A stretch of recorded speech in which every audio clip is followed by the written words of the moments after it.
Bonjour tout le monde, j'espère que vous avez passé un bon week-end. Alors, en ce lundi, nous allons commencer avec l'histoire de La Belle et le Clochard 2, l'appel de la rue.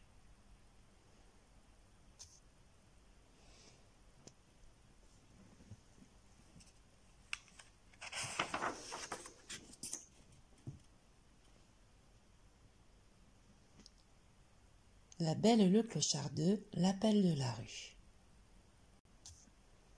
Scamp est un chien tout fou qui vit avec sa famille dans la maison de Jim, Darling et de leur petit garçon Junior.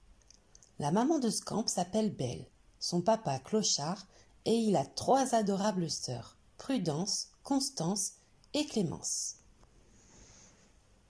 Scamp est un petit fripon qui n'aime pas tellement la vie domestique. Il déteste prendre des bains et obéir, et par-dessus tout, il déteste qu'on l'attache dans la niche au fond du jardin quand il a fait des bêtises. Scamp rêve de la vie libre des chiens vagabonds. Scamp ne pense qu'à jouer. Il saute sur le divan, par exemple, et aussitôt une voix gronde. « Scamp, tu sais très bien que tu n'as pas le droit !» Et le bain, quelle corvée! Scamp essaie d'y échapper, mais Clochard veille. Quand on vit dans une maison, on doit être propre. Quand Scamp voit Junior jouer avec le canotier de Jim, il ne peut pas résister. Il saute sur le chapeau et le déchiquette à pleines dents. Junior éclate de rire, mais Jim, lui, ne trouve pas ça drôle. Il prend une grosse voix. « Scamp, je te l'ai dit 1000 fois, non !» Et Jim confisque le canotier et va l'accrocher en compagnie de tous ses chapeaux au bord déchiqueté. Ce jour-là, en jouant, Junior lance sa balle par la fenêtre. Alors Scamp bondit à l'extérieur pour rapporter la balle. Hop, le voilà de retour, la balle dans la gueule, tout content de lui et couvert de boue de la tête aux pattes qu'il répand partout en se secouant. Jim est très en colère. Cette fois, ça va mal se passer. Scamp a beau se débattre dans les bras de Jim, il sait ce qui l'attend. La chaîne et la niche au fond du jardin, la chose qu'il déteste le plus au monde. Un peu plus tard, quand Clochard lui apporte son repas, Scamp dit à son père qu'il veut vivre dans la rue, qu'il ne se sent pas à sa place ici. « Dehors, la vie est dangereuse, fripon, » l'avertit Clochard. « Ici, tu as une famille qui t'aime. » Scamp est dans sa niche, tout seul, tout triste, quand il voit un petit museau pointer à travers la palissade. C'est la plus jolie petite chienne que Scamp ait jamais vue, et elle s'appelle Ange. Mais Ange poursuit bientôt sa route, et Scamp n'a plus qu'une seule idée en tête, être libre. En se démenant comme un fou, il réussit à casser sa chaîne et à se faufiler à travers la palissade. Il court derrière Ange en criant « Attends-moi !» Scamp finit par retrouver Ange, mais elle lui dit « Tu n'es pas un chien de la rue, rentre chez toi dans ta jolie maison. » Le lendemain matin, Belle sort avec le repas de Scamp. Il y a quelque chose de bizarre dans le jardin. Elle regarde tout autour et soudain, elle remarque la chaîne brisée. Elle comprend alors que Scamp s'est enfui. Inquiète, Belle court prévenir Clochard. Scamp a suivi Ange jusqu'à un terrain vague. Le royaume des chiens vagabonds. C'est un vrai paradis pour Scamp. Ici, on peut sauter sur des vieux divans, jouer dans les détritus, se vautrer dans la boue et déchirer tous les chapeaux que l'on veut. « À la maison, on ne me laisse rien faire de tout ça !» s'exclame Scamp ravi.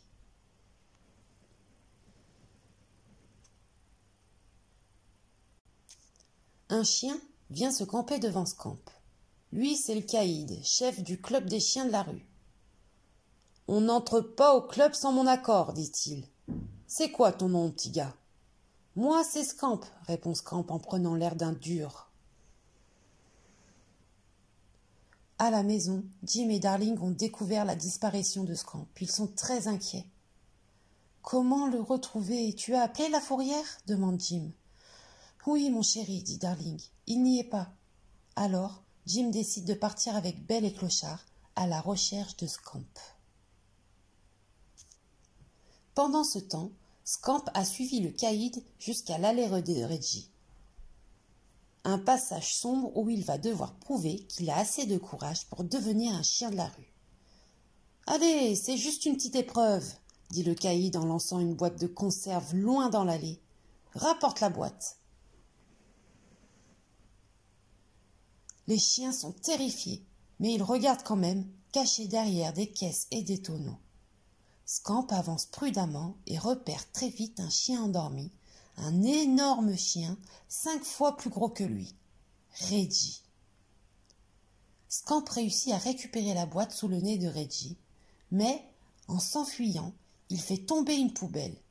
Cela réveille Reggie qui se lance à sa poursuite. Entre-temps, l'homme de la fourrière a pris Ange. Dans sa fuite éperdue, Scamp l'a vu et vole à son secours. Il plante ses crocs dans le filet de l'homme et, chacun tirant de son côté, le manche finit par se briser comme un poteau. Ange l'a échappé belle. Furieux, l'homme aperçoit Reggie qui lui ne l'a pas vu et fonce, sur les talons de Scamp, droit dans le piège. Les chiens sont très impressionnés par la prouesse de Scamp. Toute la troupe va au parc pour se remettre de ses émotions. Ange regarde Scamp d'un œil tendre et Scamp explose de fierté. « Je serai le meilleur chien de tous les temps » proclame-t-il. Mais ses nouveaux compagnons lui disent que jamais il n'égalera un chien appelé Clochard, qui autrefois vivait dans la rue. À la seule mention du nom de Clochard, le caïd se met en colère. Il a rencontré cette fille belle, la reine de la niniche et du petit coussin. Il a quitté la rue pour cette vie pépère. Scamp éprouve le besoin urgent de se gratter derrière l'oreille. Il n'arrive pas à le croire. Son père était un chien des rues avant de rencontrer sa mère. Il se gratte furieusement, l'œil droit fermé et le museau plissé. Le caïd le regarde fixement. « Eh, Clochard se grattait tout pareil, vous ne seriez pas parents par hasard ?» « Aucune chance, répond Scamp, qui a peur de dire la vérité. Sous le choc, Scamp quitte le parc, Ange le suit. Elle ne comprend pas pourquoi Scamp préfère la dure vie des rues à sa maison et sa famille. Elle a connu 5 familles. Et à chaque fois que je me sentais chez moi, raconte-t-elle à Scamp, ils s'en allaient ou bien ils avaient un bébé, et je me retrouvais à la rue. Elle, une famille, c'est tout ce qu'elle voudrait. Pendant ce temps, Jim, Belle et Clochard sillonnent les rues en tous sens, mais aucune trace de Scamp. Le soir, Ange et Scamp manquent de se faire écraser par un train. Scamp s'en tire de justesse. C'est Ange qui l'a sauvée, et dans sa frayeur, elle a compris à quel point il comptait pour elle. Ensuite, ils ont poursuivi ensemble leur chemin et se sont retrouvés devant le restaurant de Tony. Là, à la lueur d'une bougie, ils partagent un plat de spaghettis à la viande. Et tandis que Joe, le serveur, joue de la mandoline et Tony, le patron, du bandoneon, Ange pose un baiser sur le museau de Scamp. Une fois le plat de spaghettis bien nettoyé, ils repartent tous les deux et leurs pas les mènent dans l'ancien quartier de Scamp. « Regarde, ma maison !» Juste à ce moment-là, Jim, Belle et Clochard rentrent, bredouillent. « Viens vite, on s'en va !» s'écrie Scamp. Clochard a l'oreille basse. Il n'a pas trouvé Scamp. « Ne t'inquiète pas, Clochard, dit Belle. Tu étais bien le roi de la rue, non? Moi je sais que tu vas le retrouver. » Ange n'en croit pas ses oreilles. « Clochard est ton père ?» demande-t-elle tout en courant vers la maison. Scamp lui emboîte le pas. Par la fenêtre, il voit toute la famille. Ils ont l'air si tristes. Comment peut-on quitter une pareille famille? Ange ne comprend pas, mais Scamp explique qu'il a besoin de vivre libre. Le lendemain, Ange et Scamp retrouvent la bande de chiens au parc. Et qui est là en train de pique-niquer? Jim, Darling, Junior et Tante Sarah avec ses 2 chats siamois, Si et Am. Jim a l'air sombre et Tante Sarah essaye de le réconforter. Scamp va très bien, j'en suis sûre. Au moment où il entend prononcer le nom de Scamp, Le caïd aperçoit Clochard qui se gratte exactement comme Scamp la veille. Maintenant il en est sûr. L'un est le fils de l'autre. Le caïd est furieux. Si Scamp veut vraiment faire partie de la bande, il va devoir le prouver. Tu vois les gens qui pique-niquent là-bas, là? Vas-y, et rapporte le poulet. Scamp, dans un passage éclair, s'empare du poulet. Si et Ham, effrayés, sautent sur les genoux de tante Sarah, qui se dresse d'un bond et envoie la salade de pommes de terre sur la tête de Jim. « Espèce de monstre !» crie tante Sarah en reconnaissant Scamp. Clochard, furieux, s'élance à la poursuite de son fils. Clochard a vite fait de rattraper Scamp. « Je ne rentrerai pas à la maison !» crie celui-ci. « La rue, c'est formidable, mais tu le sais mieux que moi, non ?» Clochard s'excuse de ne pas avoir dit la vérité à son fils. « Je ne voulais pas cette vie-là pour toi, explique-t-il, parce que j'ai eu la chance de trouver tellement mieux. J'ai trouvé l'amour. »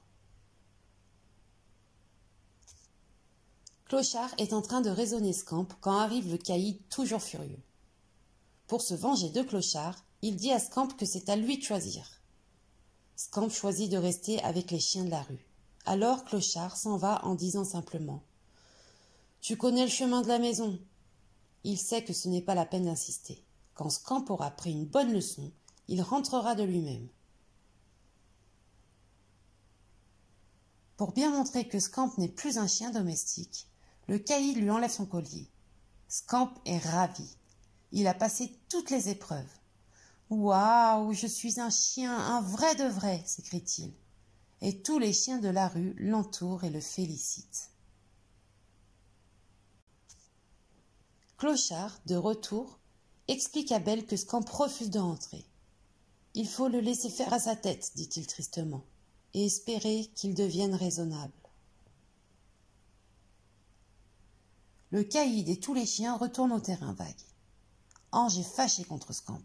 « Comment as-tu pu faire ça? C'est ton père, va le retrouver. Tu es droit, sensible et tendre. La rue va te transformer. » Mais Scamp ne veut rien savoir. Même quand Ange le supplie de partir avec elle et de trouver une famille gentille, une maison pour tous les deux. Alors, elle s'en va toute seule. Scamp ne veut pas perdre Ange. Il part à sa recherche. Il erre dans les rues désertes en l'appelant. « Ange, reviens, je ne pensais pas à ce que je t'ai dit. » Derrière une palissade, Ange écoute de toutes ses oreilles. C'est alors que surgit l'homme de la fourrière. Scamp s'enfuit à toute allure, mais il se prend les pattes dans du linge qui sèche et l'homme l'attrape. « Ah ah, pas de collier, ton compte est bon, un aller simple pour la fourrière. » L'homme jette Scamp dans sa fourgonnette en riant. Au loin, Scamp aperçoit le caïd. Il aboie de toutes ses forces, mais au lieu de venir à son secours, le caïd s'éloigne tranquillement. En route vers la fourrière, la fourgonnette croise Ange qui voit Scamp derrière les barreaux. Elle court jusqu'à la maison de Jim et Darling pour prévenir Belle et Clochard. « Vite, vite !» crie-t-elle. « Scamp s'est fait prendre !» Clochard s'élance avec elle vers la fourrière. Une mauvaise surprise attend Scamp dans la cage de la fourrière. Reggie est là. Il reconnaît Scamp et se met à grogner. Enfin, il tient sa revanche. Mais au moment où il va sauter sur Scamp, Clochard arrive à fond de train. « Tiens bon, Scamp !» crie-t-il. Déjà, il ouvre la porte et, en 3 bonds, attire Reggie jusqu'au fond de la cage. Il ressort aussitôt et claque la porte derrière lui. Le loquet retombe. Reggie reste prisonnier à l'intérieur de la fourgonnette. Scamp a eu très peur. Il ne veut plus vivre dans la rue. C'est avec Ange qu'il veut être, auprès de sa famille. Alors, il retourne au terrain vague pour reprendre son collier. « Je m'en vais, dit-il au caïd. Je rentre chez moi. » Et il tourne les talons avec Ange et Clochard. En chemin, Scamp se tourne vers son père et lui dit « Je n'aurais pas dû partir. » Puis il se tourne vers Ange et dit « Merci de m'avoir sorti de là, Ange. » Toute la famille est dans le jardin pour saluer le retour de Scamp. Prudence, Constance et Clémence aboient joyeusement et Junior rit de bonheur. Jim caresse la tête de son petit chien. « Oh, fripon !» dit-il. « C'est si bon de te retrouver. » Ange est restée à la grille. Elle regarde cette famille heureuse. Soudain, Scamp l'aperçoit et se met à aboyer. « Jim, dit Darling, je crois que Scamp nous a mené une amie. » Alors, Jim se penche vers la petite chienne et l'invite parmi eux. « Bienvenue à la maison, Ange. » Et voilà, c'est fini. Encore une histoire qui se termine très bien, où tout le monde est heureux et tout le monde s'amuse bien. Je vous souhaite une bonne journée les enfants, à la prochaine lecture.